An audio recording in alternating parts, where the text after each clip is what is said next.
Bonsoir et merci d'être avec nous. Voici les titres de votre journal. Passer son permis de conduire, c'est de nouveau possible à Lifou. Depuis le confinement, la population devait se rendre à Nouméa, une aubaine pour les Iliens.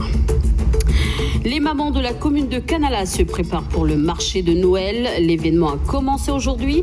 Pour certaines, c'est un espace de partage. Pour d'autres, un moyen de se faire un peu d'argent pour les fêtes.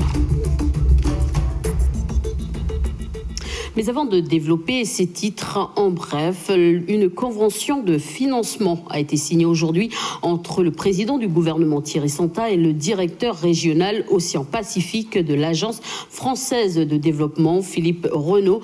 De cet arrangement, 60 millions de francs de subvention serviront à financer la mise en œuvre de la réforme structurelle de notre système de santé. Objectif du plan global prévu, apurer le passif du RUAM, garantir l'équilibre de celui-ci en rationalisant les dépenses et accroissant les recettes et enfin mettre en œuvre cette réforme. En bref, également le procès d'Oscar Temarou, de nouveau renvoyé. Il se tiendra le 20 janvier à Nouméa. Pour rappel, le leader indépendantiste polynésien avait été condamné en septembre dernier pour avoir fait financer une radio par sa commune, une radio pour la diffusion de ses propres idées politiques. Oscar Temarou a fait appel de ce jugement. Il avait attaqué le procureur pour atteinte à la présomption d'innocence, car celui-ci l'a présenté comme un condamné dans un communiqué sans mentionner ses voies de recours. Je vous le disais en titre, Tia, c'est le nom du nouveau jeu vidéo qui s'inspire de la Nouvelle-Calédonie. La concrétisation d'un projet mené par des Calédoniens, Thierry Boura et Phil Griffo, présenté le 11 décembre dernier lors des Games Awards 2020, une cérémonie annuelle récompensant les meilleurs dans le domaine.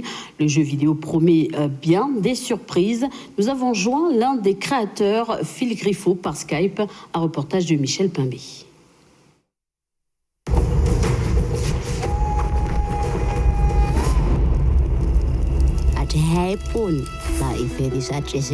Une jeune Kanak qui prend possession d'objets ou d'animaux grâce à son œil magique.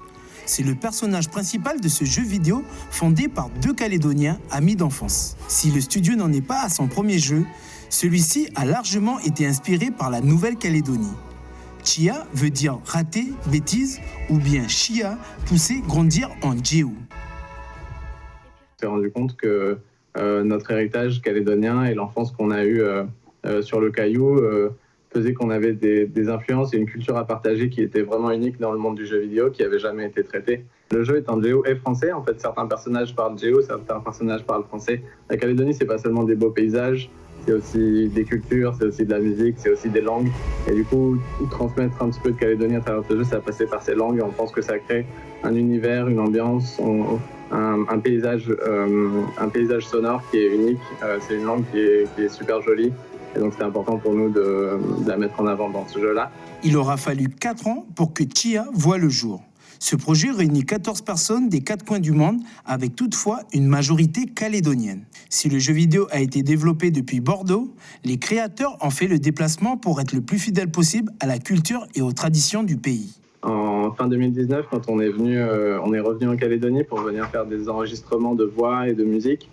Et du coup, c'est là qu'on a arpenté un petit peu tout le pays et les îles pour chercher des comédiens et des talents pour les faire jouer dans le jeu. Et on a fait plein de sessions d'enregistrement, donc c'était beaucoup de belles rencontres et du partage de langues et ouais, ça nous a permis de vraiment reconnecter avec le pays au travers de ce projet-là, parce que nous, ça fait un petit moment qu'on vit en France, même si on revient régulièrement. Là, on est vraiment revenu s'imbiber de la Calédonie. C'était vraiment un chouette séjour. Pour l'heure, le studio indépendant Awaseb a annoncé la sortie de Chia courant 2021. Du côté des îles Loyauté, passer son permis de conduire et suivre des cours de code de la route, c'est de nouveau possible à Lifou. En effet, suite à la fermeture des 2 anciennes auto-écoles durant le confinement, la population était forcée de se rendre à Nouméa. Et ce matin, une dizaine de jeunes sont venus en cours et parmi eux, le jeune Léo qui souhaite obtenir rapidement le précieux papier rose avant sa rentrée universitaire à Nouméa. Un reportage d'Henri Naïloulou. Ça va Léo? Oui, ça va. En forme? Alors, on a prévu quoi pour aujourd'hui? Alors aujourd'hui, on va faire des cours de code de 8h à 10h. D'accord. À 18 ans, Léo souhaite obtenir rapidement son permis de conduire car il intègre l'université l'année prochaine. Et cette auto-école est une aubaine pour ce jeune de Inagoz. Pour aller à l'université, j'envisage d'avoir mon permis et si possible d'avoir une voiture pour pouvoir me déplacer sans tout simplement dépendre des transports communs, etc.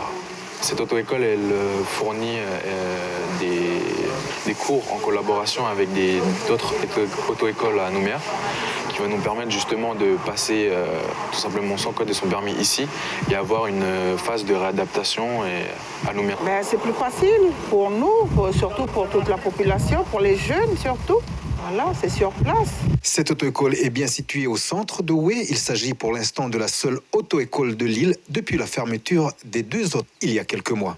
L'objectif premier, c'est de permettre à la population de Lifou de rester sur Lifou pour pouvoir préparer leur permis voiture et également aussi pouvoir préparer le permis poids lourd sans être obligé de faire toute la formation sur Nouméa qui engendre des difficultés au niveau du logement pour certains, au niveau du travail aussi. Pour l'heure, seuls des cours de code avec des explications fournies par la monitrice sont dispensés.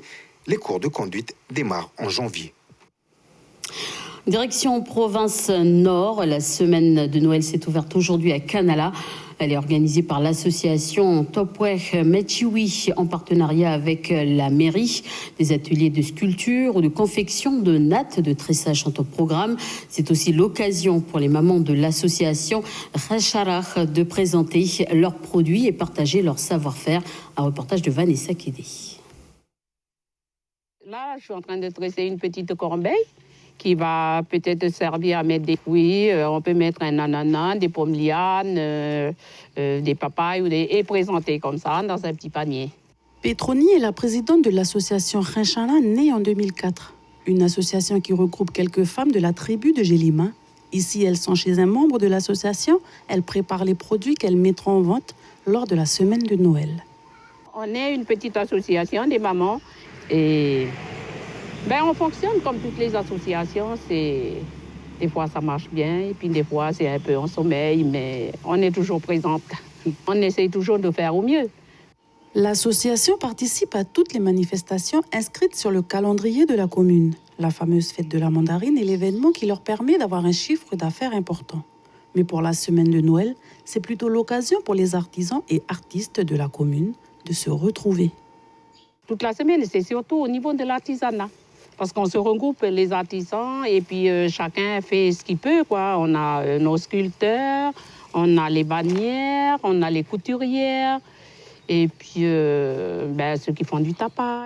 Plus d'une 50aine de stands seront proposés. Sur place, il y aura des ateliers de sculpture et de confection de corbeilles, de couronnes ou encore de paniers avec les artisans de la commune et d'autres venant de Lifou ou encore de Nouméa.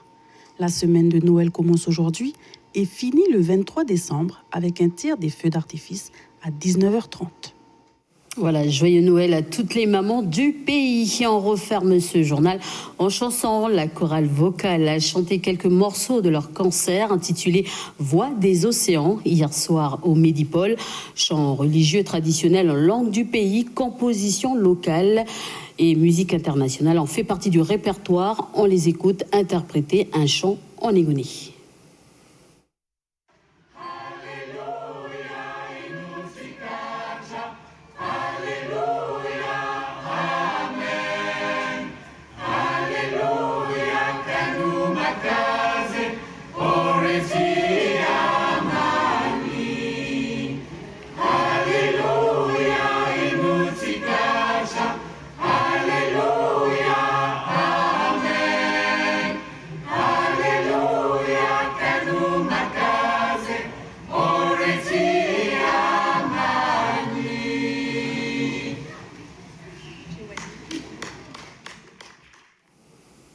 Voilà, c'est sur ces belles voix que s'achève cette édition. Merci de l'avoir suivi. Je vous souhaite une excellente soirée en notre compagnie.